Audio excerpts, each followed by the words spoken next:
민주주의에 굉장히 익숙해져 있죠. 홍콩이. 예. 그러니까 아마 많은 대한민국 국민들도 홍콩에 여행을 가시는 비즈니스를 하다 보면은 특히 홍콩은 이제 금융 도시로 많이 이제 인식이 돼 있고 금융이 굉장히 발전돼 있죠. 싱가포르 마찬가지로. 예. 금융이란 것은 사실 자본주의의 상징이거든요. 예. 그러니까 홍콩 사람들은 민족은 중국 계통이지만 실제 어떤 문화나 모든 생활은 거의 서구의 영향을 받아가지고 아주 자유롭게 대한민국보다도 훨씬 더 자유로운 어떤 그런 삶을 살아가고 있는 지역이 홍콩 아닙니까? 예. 그런데 어쨌거나 이제 97년도에 이제 영국하고 중국하고 이제 합의를 해서 중국에 반환하게 됐지 않습니까? 예. 그러다 보니까 사실은 그 당시 이제 일국 양체제 소위 말해서 이제 나라는 중국이지만은 어떤 체제는 이 자본주의고 중국은 공산주의 국가 아닙니까? 예. 그리고 또 홍콩에 사는 많은 주민들은 우려 불안한 부분도 있겠죠. 중국 네. 공산당의 어떤 지배를 받을까. 그래서 영국이 이제 중국에 반환을 할 때에 그런 조약을 많은 규정을 했다고 했던 영국 기존의 어떤 정치, 경제, 법률, 인권 모든 부분을 이 자본주의, 이 자유민주주의의 어떤 규정 그대로 유지하는 거로. 네, 유지하는 조건으로 반환을 했죠. 그렇겠죠. 당연히 예, 그랬겠죠. 예. 네네네. 그리고 또 이제 홍콩 특별법으로 해가지고 홍콩 관계법으로 해가지고 이제 중국의 내륙과는 달리 홍콩에는 많은 어떤 그런 특혜를 또 부여하는 거로 이렇게 또 규정을 지었다고요. 예. 당연히 그래야 되겠죠, 그죠? 예. 그래서 이제 그렇게 쭉 이제 흘러오면서 또 중국 정부 소위 공산당 수뇌부 입장에 봤을 때는 이제 두 가지 우려가 있겠죠. 왜냐면 홍콩의 어떤 자본주의나 자유민주주의의 문화가 물결이 중국 내륙으로 이제 만약에 많이 확산되게 되면은 또 중국의 어떤 사는 어떤 주민들, 국민들 입장에서 어떤 체제 위협을 받을 가능성도 있지 않겠어요. 예, 그렇죠. 예. 사실 우리가 옛날에 천안문 사태 같은 경우도 일종의 예. 그런 측면에 또 그들이 우려하는 부분이겠죠. 예. 항상 이 통치라는 자유민주주의 어떤 소위 어떤 선거를 통해서 체제가 자꾸 바뀌었을 때 이 민주주의가 성숙한 건데 이 공산집단, 독재집단 같은 경우는 거의 변화가 없지 않습니까? 예. 그리고 변화 없다는 거는 국민들, 주민들의 삶을 억압한다는 거 아니겠어요?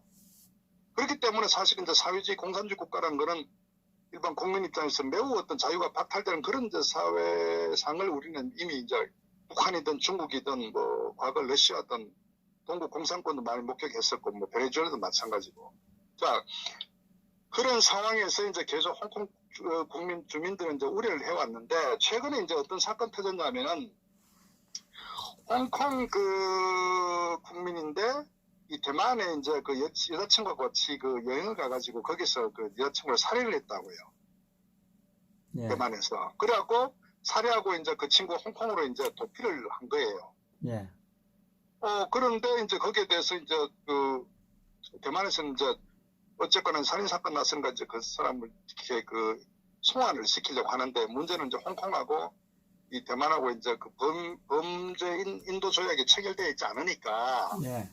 그게 송환이 안 될 거 아니에요. 예. 그래서 이제 그 부분에 대해서 이제 얘기가 홍콩이나 마카오, 대만이 거기다 플러스 이 중국 본토까지 포함하는 범죄인 인도 조약 체계를 이제 홍콩 행정장관, 저 홍콩을 다스리고 있는 책임자가 이제 그렇게 지금 법률적으로 예. 그렇게 하려고 하는데 거기에서 이제 얼핏 들으면 일리가 있죠. 어쨌거나 범법 어떤 행위를 하게 되면은 우리나라도 국가 간의 어떤 그런 조약이 돼 있으니까. 그런데 문제는 이게 이제 이런 조약을 소위 북경 중국 공산당 입장에 봤을 때 정치적으로 이용할 가능성이 매우 높다 이렇게 우려되는 부분 되는 거예요. 홍콩 주민들이 봤을 때. 그래서 거기에 강력히 반발해서 이제 결국 이 사태가 터진 거거든요. 예. 결국 이것을 단순하게 순수하게 어떤 범죄인 인도 조약 측면이 아니라 그러니까 북경 중국은 제외시켜라 이것이 이제 홍콩 주민들의 어떤 주장인데 현재 홍콩 행정 어떤 관할은 그 실제 이제 중국 공산당이 이제 지명하지 않습니까? 예. 그러니까 그 뒤 배경에 중국 공산당이 개입돼 있다고 보기 때문에 이것은 정치적으로 만약에 반체제 인사들 같은 경우에 나중에 정치적으로 이제 압박을 가할 때 이러한 그 규정을 이용해 가지고 중국 본토로 이제 송환을 해 가지고 정치적으로 이제 굉장히 단죄를 할 위험성이 있다. 이것을 사실 이제 그 홍콩 주민들이 우려하거든요. 그럼 그것은 기본적으로 중국은 말씀드렸다시피 어떤 공산 체제를 유지하기 위해서 그 반체제 인사는 항상 억압하지 않겠습니까? 그리고 시위도 용납하지 않고. 예, 예. 그런데 홍콩은 자유로운 국가니까 결국은 이제 중국과 홍콩은 어떤 뭐 삶의 문화는 모든 게 다른데 그런 부분을 이제 우려해가지고 어떤 정치적인 어떤 해석에 달리 하니까 결국 이제 그런 문제로 지금 시위가 많이 일어나는 목적이 거기거든요. 예, 예. 그래서 자 어쨌거나 그 내용은 이제 그런 배경이 있고 그런데 이제 지금 국제간에 있어가지고 어쨌거나 이제 이게 정치적인 사건이고 이슈이기 때문에 지금 뭐 미국이나 또는 뭐 영국이나 그 독일 메켈 총리 마찬가지고 이제 현재 이 홍콩 시위대의 어떤 시위를 지지하고 있거든요. 그러니까 중국 공산당의 어떤 그런 그 정치적 의도도 어느 정도 좀 견제하려고. 예. 자, 그러다 보니까 어떻게 보면 이제 기본적 그간의 자유민주주의를 선호하는 이런 홍콩 주민들과 또 공산 어떤 그 당의 어떤 입장에서 정치적으로 억압하고자 그런 정치적 의도 이게 둘이 충돌하기 때문에 국제사회에서는 어떤 홍콩의 어떤 시위를 지지하거든요. 예. 자, 그런데 우리나라 언론 입장에 봤을 때는 결국은 기본적인 이 문재인 좌파 정권이 추구하는 게 뭡니까? 친중 정책 아닙니까? 예. 그래서 한미 동맹의 균열을 있음에도 불구하고 이 친중으로 가고자 하는 이 정치적인 방향 그리고 1대1로에 어떤 참여하고자 하는 부분들 반대로 이 미국의 어떤 그 인도 태평양 전략에 동참하지 않고 그러니까 철저하게 이 좌파 정권이 추구하는 이 사회주의와 가고자 하는 중국과 어떤 그 맥회를 같이 하고자 하는 이게 지금 현재 이 문재인 좌파 정권의 핵심 아닙니까? 예.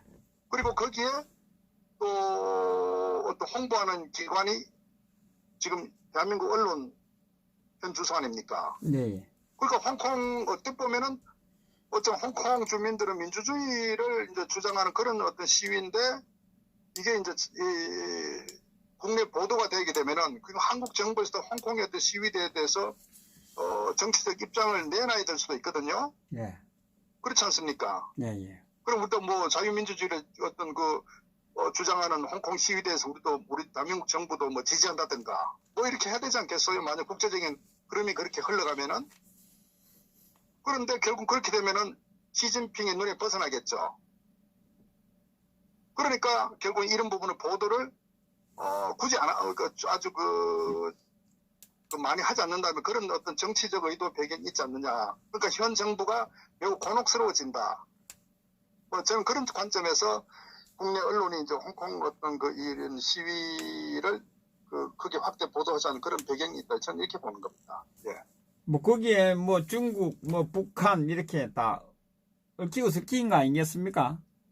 그러니까 뭐 이건 뭐 어떤 해석을 어떻게 관점에서 바라보냐에 따라 다르겠지만 어쨌거나 이거는 자유민주주의를 추구하는 이 서방 세계 소위 말해서 홍콩 뭐 주민들도 마찬가지고 또 거기에 지지하는 서방 국가들 반대로 현재 중국과 북한과 의 공산주의 이 독재 체제를 유지하고자 하는 그런 세력들과의 어떤 입장이 다르니까 현재 대한민국 좌파 정권은 뭐 우리가 경험하다시피 어쨌거나 중국에는 뭐 맹목적으로 머리를 숙이지 않습니까? 예.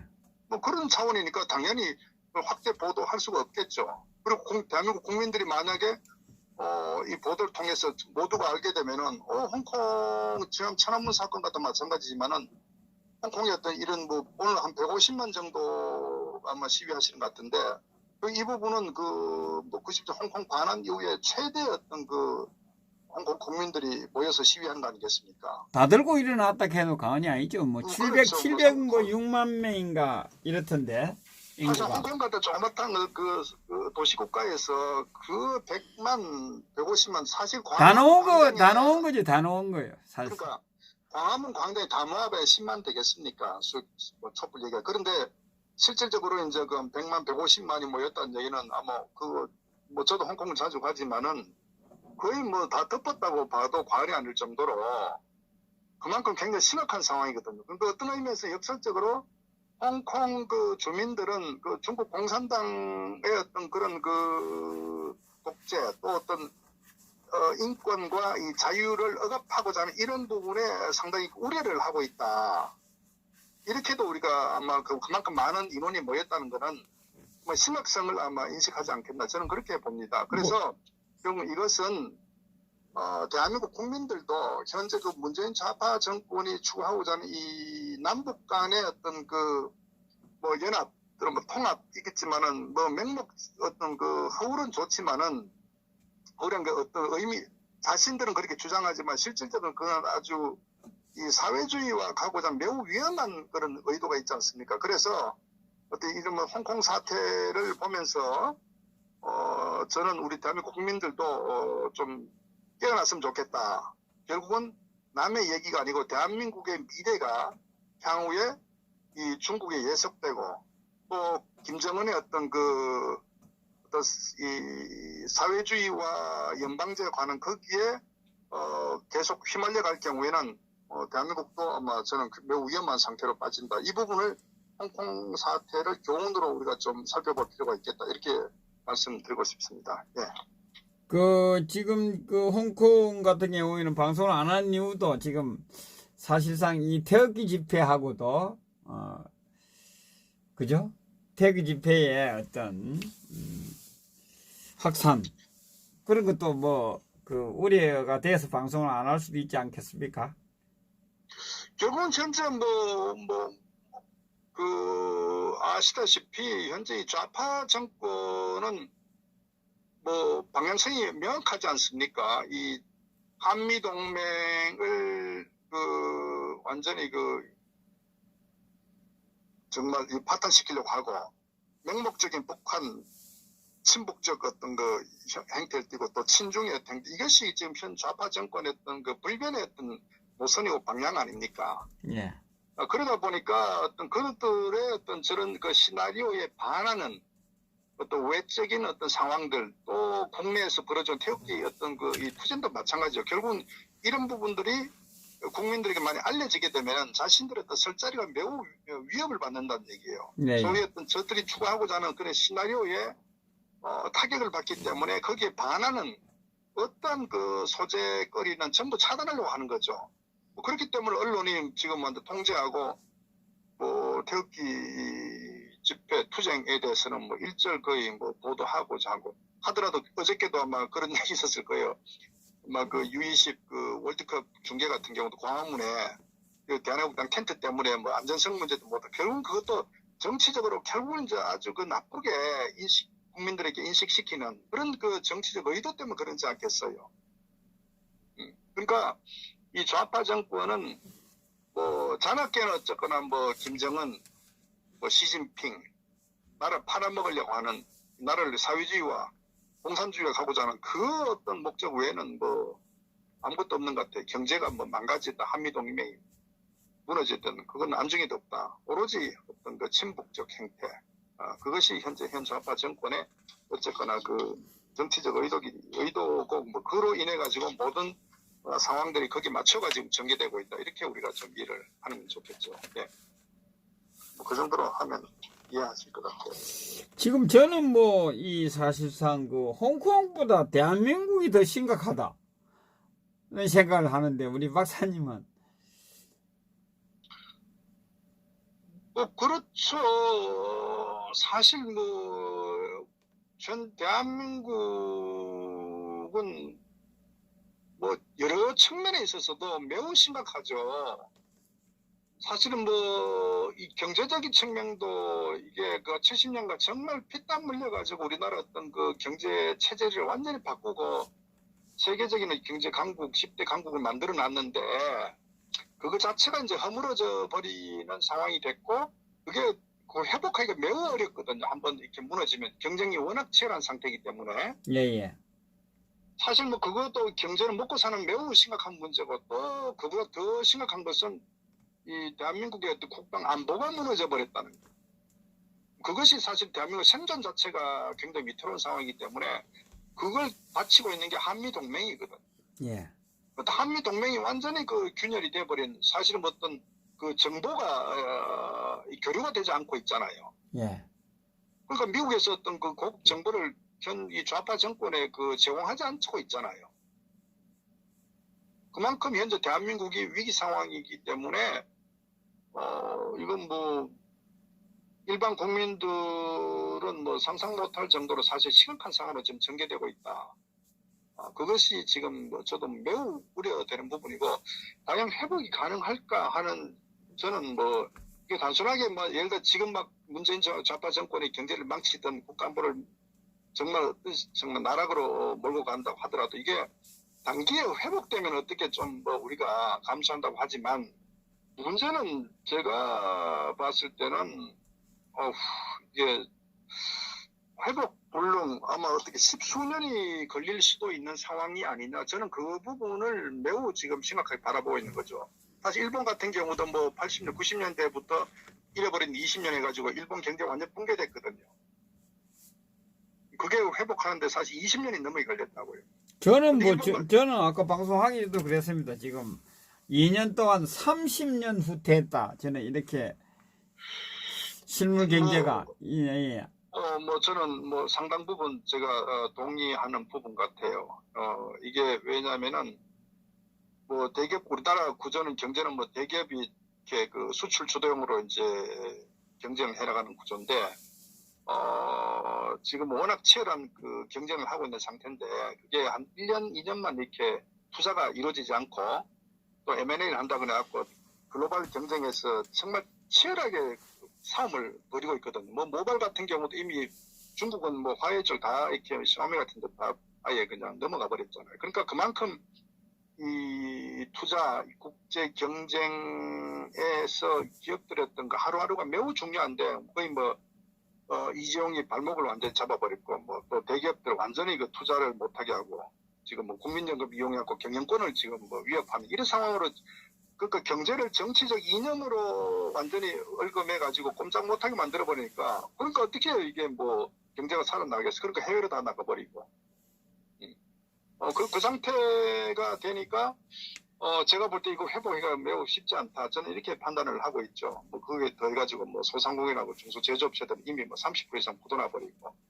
그러니까 이거는, 뭐 현재까지는 30년 저도 동의해요, 사실은. 그러나 이 앞으로 1년, 2년 더 가면은 아마 이 금융위기까지 올 가능성이 크기 때문에 저는 어떻게 보면은 그 치명타를 지금 입고 있다. 그래서 제가 판단하는 거는 다음 뭐 총선 뭐 대선의 문제가 아니라 1년이 아마 무너지면 10년 회복하는데 1년이 현재는 앞으로 10년의 어떤 그 기간을 맞먹을 정도로 상당히 저는 그 위험한 상황이다. 이렇게 저는 판단하고 있습니다. 이미 현재 이 문재인이 2년 반 동안에 대한민국을 완전히 그 파괴시킨 이걸 회복하려면 제가 볼 때 한 10년 정도는 필요하지 않겠나 이렇게 판단이 있어요. 그런데 앞으로 만약에 한 1년 정도 더 했다 그러면 앞으로 20년간 회복 불가능하다 이렇게 봐야 되겠죠. 그만큼 대한민국의 어떤 여러 가지 상황이 지금 심각하다 이렇게 진단을 하고 있습니다, 저는. 그리고 지금 이 홍콩이 이 100만 명이 나왔다. 참 홍콩 그 시민들이 참 시민들이 성숙해 있다. 그죠? 그렇지만 한국 국민들은 지금 왜 이런 상황인데 이 많은 분들이 동참을 하고 있지 않는지 그 원인이 뭘까요? 도대체? 뭐 제가 보는 한 두 가지 정도인데, 일반 홍콩 같은 경우는 말씀드렸다시피 민주주의 어떤 정통적 민주주의 영국의 어떤 그런 그 체제에 익숙해져 있거든, 문화에. 모든 자본주의 어떤 그래서 제가 금융의 어떤 그 허브라고 했잖아요. 홍콩은 싱가포르, 특히 홍콩 같은 게 그만큼 이 전 세계적인 어떤 이 자유로운 어떤 이 시장 경쟁이 이루어지고 또 국민들도 뭐 영어도 많이 쓰죠. 영어권이 영어도 많이 쓰고 굉장히 글로벌화돼 있죠. 그러니까 어떻게 보면 대한민국 국민들이나 체제보다도 훨씬 더 홍콩을 개방돼 있는 사회거든요. 오랫동안 영국의 100년 이상의 어떤 지배를 받았으니까. 그러니까 사실 외국 사람들이 대부분의 그 어떤 아시아에 진출할 때 기업들이 홍콩에 대부분의 그 헤드오피스를 둬요. 아시아 어떤 본거지를 홍콩에 둡니다. 예, 예. 싱가포르나. 예. 그만큼 홍콩은 외국 사람들 살기 매우 편리하고 서구화돼 있다고요. 예. 그게. 그러다 보니까 그 국민들 자체도 왠 자유롭죠. 거의 뭐 자유를 만끽하는 그런 그 지역이 홍콩이니까. 그런데 반해서 또 언론 같은 경우도 뭐 홍콩도 굉장히 자유롭다고 봐야 되겠죠. 시민들 사고방식도 그렇고. 아까 뭐, 그제 보니까, 뭐, 100몇십 명인가 연행대에 갔는데, 행불이라고, 어디로 데려갔는지, 충분히 연락도 안 되고, 그렇겠죠. 예, 그렇다고 그러는 것 같은데. 그러니까 사실은 이제 보십시오. 결국 홍콩이라는 나라가 이제 자유민주주의 시장경제에 매우 익숙해진 국민들이란 말이에요. 예. 그런데 그들이 이제 만약에 중국 본토 쪽에도 어쨌거나 여행이 이제 뭐 중국 본토도 홍콩 왔다 갔다 많이 하지 않습니까? 예, 예. 그럼 그런 부분들이 이제 자유롭게 왕래가 됨으로써 홍콩 그 주민들의 어떤 그 의식, 어떤 문화들이 중국 본토에 이제 이렇게 좀 확산되면은 결국 이제 중국 공산당의 어떤 그 체제에도 영향을 장기적으로 주지 않겠습니까? 그렇죠, 예. 그러니까 그러면 중국에서 어떻게 하게 억압해야 되겠죠. 통제가 그러니까 불가능해지지, 예. 어떤 규제를 하지 않겠습니까? 예. 그러니까 이제 홍콩 그 행정장관은 중국에서 임명하니까 홍콩 행정장관은 누구 말을 따르겠고 북경의 어떤 오더를 따르지 않겠어요. 그래서 서서히 규정을 이제 중국 본토와 비슷한 형태를 만들어가면서 이제 자꾸 그 강화를 하겠죠. 규정을 뭐 까다롭게 만들고 자유를 또 제한한다거나 뭐 이런 식 하지 않겠습니까? 이런 뭐 아주 은근히. 그러니까 그런 부분들에서 그래서 사실 실질적으로 홍콩에 많은 기업들이 미국이나 이렇게 캐나다로 많이 빠져나갔어요. 그러니까 결국은 이제 우리가 아까도 말씀드렸다 하나 배워야 되는 게 뭐냐면 이 자유시장 경제, 이 민주주의를 억압하게 되면 결국은 국민들의 삶이 피폐해지고 결국 경제가 악화되고 결국 궁극적으로 국민들에게 돌아온다고요. 어떤 나쁜 악영향으로. 그래서 우리가 지금 이 자본주의와 자유민주주의 시장경제 법치라는 부분은 매우 중요하거든요. 이걸 지켜내는 게. 네. 그래서 대한민국 같은 경우도 사실 그런 부분에 있어서 저는 뭐 과거에 민주주의 그랬지만은 굉장히 선동된 잘못된 어떤 민주주의 정치꾼들이 어떻거나 국민들을 선동한 민주주의라고 저는 봐요. 네. 그래서 오늘 그거는 또 좌파 사회주의로 가는 어떤 그런 잘못된 민주주의라고 우리가 이해를 해야 되고 그 결과 결국 이것은 자유민주주의 시장 경제가 아니라 이 북한 사회주의를 추구하는 그런 인민민주주의 형태로 지금 치닫고 있는 그런 상황이다. 이것을 우리가 좀 인식하고 그것은 결국은 국민들에게 어떤 아주 힘든 삶으로 되돌아올 수도 있기 때문에 좀 깨어나야 된다. 저는 그렇게 생각합니다. 정말 자유민주주의 시장경제 한미동을 위해서 국민들이 싸워야 되고 저는 이거를 정착시켜야 된다. 오히려 좀 그렇게 지금 우리가 인식해야 되겠죠. 네, 국민들이 참 인식하지 못하는 부분이 참. 자업자득 아니겠습니까? 고생을 좀 해봐야 되지 않겠습니까, 국민들이. 근데 그 고생이 1년 앞으로 앞으로 20년간 아마 정말 뼈를 깎는 고통이 올 수도 있다. 이렇게 아마 국민들이 아셔야 될 것 같아요. 예, 알겠습니다.